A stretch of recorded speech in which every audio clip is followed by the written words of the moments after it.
ஒரே நாடு ஒரே தேர்தல் திட்டத்திற்கு மத்திய அமைச்சரவை ஒப்புதல் வழங்கியிருக்கிறது. இது குறித்து பேசுவதற்காக இணைப்பில் இருக்கிறார் தமிழக காங்கிரஸ் தலைவர் செல்வ பெருந்தகை. வணக்கம் சார். தற்போது ஒரே நாடு ஒரே தேர்தல் திட்டத்திற்கு மத்திய அமைச்சரவை ஒப்புதல் வழங்கியிருக்கிறது.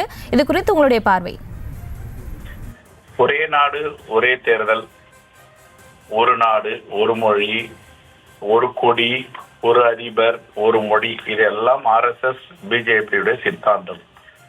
ஒருபோதும் இந்திய நாட்டு மக்கள் இந்த நடைமுறையை ஏற்றுக்கொள்ள மாட்டார்கள். காரணம் என்னவென்றால், சீனாவில் இருப்பது போலும், சில சர்வதிகார நாட்டில் இருப்பது போலும் இப்படிப்பட்ட திட்டங்களை கொண்டு வருவதற்கு பாஜக முயற்சி செய்கிறது. இந்திய மக்கள் அனுமதிக்க மாட்டார்கள். இரண்டாவது, நம்மிடம் ஒரே நாடு ஒரே தேர்தல் ஒட்டுமொத்தமாக நடத்துவதற்கு எந்தவித சாத்தியக்கூறுகள் இருக்கின்றன? அதிகாரிகள் முழுமையாக இருக்கிறார்களா?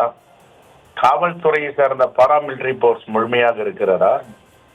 எந்த கட்டமைப்பும் இல்லாமல் எப்படி ஒரே நாடு ஒரே தேர்தல் நடத்த முடியும் என்று ஒரு கேள்வி. இரண்டாவது, ஏதாவது சட்டமன்றத்தில் அருந்தி பெரும்பான்மை கிடைக்காமல் அந்த ஆட்சி கவிழ்ந்து விட்டால் மீண்டும் எல்லாவற்றையும் கலைத்து விட்டு இவர்கள் தேர்தல் நடத்துவார்களா?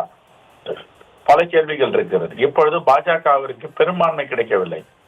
சந்திரபாபு நாயுடுவும் நிதிஷ்குமார் அவர்களும் ஆந்திராவும் பீகாரும் முட்டு கொடுத்து கொண்டிருக்கிறார்கள், ஆதரித்துக் கொண்டிருக்கிறார்கள்.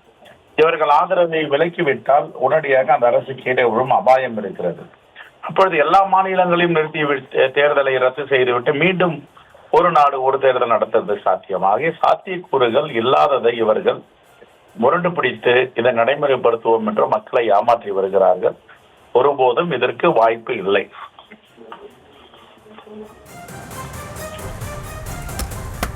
இணைப்பிலிருந்து உங்களுடைய கருத்துக்களை பகிர்ந்ததற்கு நன்றி சார்.